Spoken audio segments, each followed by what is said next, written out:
Assalamualaikum warahmatullahi wabarakatuh. Izin memperkenalkan diri, nama saya Hurin In. Saya adalah mahasiswa Universitas Terbuka UPBJJ Bandar Lampung semester 2, Prodi PGSD dengan NIM 8603314112.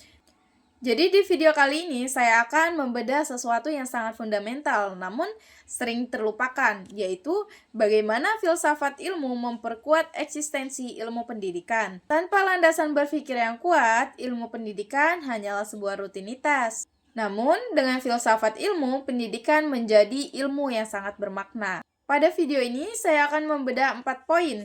Poin yang pertama yaitu bagaimana filsafat ilmu mengawasi dan memperkuat eksistensi keilmiahan serta nilai-nilai dalam ilmu pendidikan.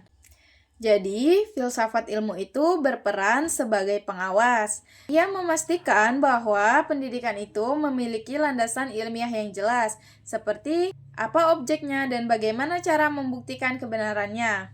Dengan pengawasan ini, ilmu pendidikan tidak hanya menjadi pengalaman aja, tetapi menjadi disiplin ilmu yang teruji secara metodologis.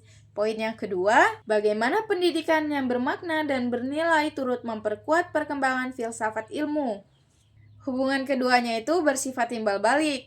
Pendidikannya itu sebagai laboratorium, sedangkan filsafat ilmu itu sebagai isi dari laboratorium itu sendiri. Contohnya ketika masalah baru muncul di sekolah, seperti tantangan moral di era digital, maka ini memaksa filsafat ilmu untuk terus berpikir, memperbarui teorinya, dan melahirkan pemikiran baru agar tetap relevan dengan perkembangan zaman. Sedangkan poin yang ketiga, mengapa filsafat ilmu dapat disebut sebagai pisau analisis dalam membedah persoalan-persoalan pendidikan.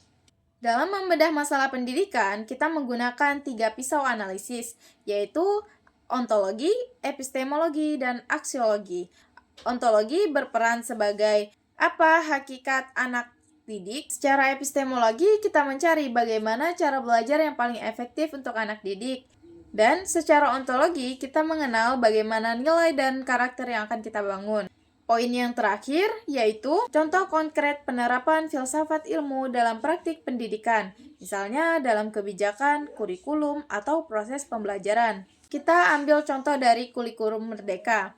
Jadi di kurikulum Merdeka ini mereka tidak hanya mengajar angka, tetapi membangun profil pelajar Pancasila. Inilah bukti nyata bahwa filsafat ilmu itu berperan dalam kebijakan pendidikan kita. Kesimpulannya, filsafat ilmu itu adalah nyawa dari pendidikan. Saya Hurin In, terima kasih telah menonton. Semoga bermanfaat. Wassalamualaikum warahmatullahi wabarakatuh.